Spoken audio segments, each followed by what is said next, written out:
বিরতির পর আবারও স্বাগত সংবাদে। বিধায়িকাকে কাছে পেয়ে অগ্নিদগ্ধ গৃহবধূর অসহায় মায়ের আর্তনাদ। অপরাধকাণ্ডে লিপ্ত হলে দোষীরা শাস্তি পাবে। মৃত গৃহবধূর বাপের বাড়ির লোকজনের পাশে দাঁড়িয়ে সাফ বার্তা দিলেন বিধানসভার মুখ্য সচেতক বিধায়িকা কল্যাণী সাহা রায়।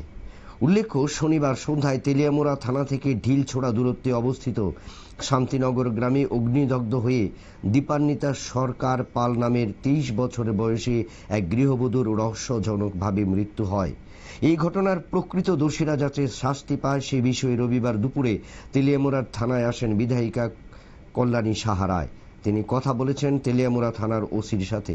তিনি জানিয়েছেন এই ঘটনার স্বচ্ছ তদন্ত করা হবে, যাতে কারো দোষী যারা রয়েছেন তারা যেন উপযুক্ত শাস্তি পান এবং নিরাপদ তাদের শাস্তি না হয় সেই বিষয়টাও তিনি স্পষ্টভাবে জানিয়ে দিয়েছেন মৃতার মার কাছে।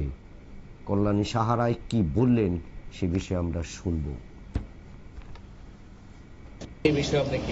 আমি ঘটনা গতকালকেই শুনেছি এবং যেহেতু আমার পুলিশ প্রশাসনের উপর ভরসা আছে, এজন্য এই ব্যাপারে আমি কোনো কথা বলিনি।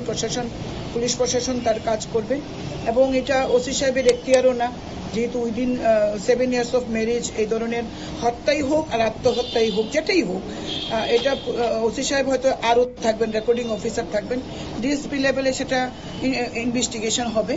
আমি এসছি থানাতে, আসার পর আমি দেখলাম মেয়ের পরিবারে তারা এসছেন, আমাকে জড়িয়ে ধরে কেঁদেছেন। আমি তাদেরকে আশ্বস্ত করেছি যে দোষীদের, যদি কেউ দোষী থাকে এই ঘটনায়, দোষীদের শাস্তি হবে, ইনভেস্টিগেশন হবে এবং একটা ট্রান্সপারেন্ট ইনভেস্টিগেশন হবে, যাতে নির্দোষও শাস্তি না পায় বা দোষীও যেন শাস্তি আওতার বাইরে না থাকে।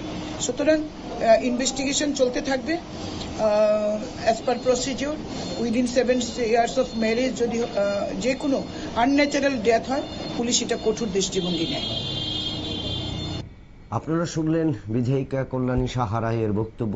তিনি বললেন যে পুলিশের উপর আস্থা রয়েছে বা ভরসা রয়েছে, পুলিশ তার তদন্ত শুরু করবে এবং সেই ক্ষেত্রে প্রকৃত দোষী সাব্যস্ত হলে সে কিন্তু শাস্তি পাবে। মৃতার পরিবারের সদস্য এবং তার মার সামনে কিন্তু এই বক্তব্য তুলে ধরলেন বিধায়িকা কল্যাণী সাহা রায়। আবারও নিয়ে নিচ্ছি একটা ছোট্ট বিজ্ঞাপন বিরতির, সঙ্গে থাকুন।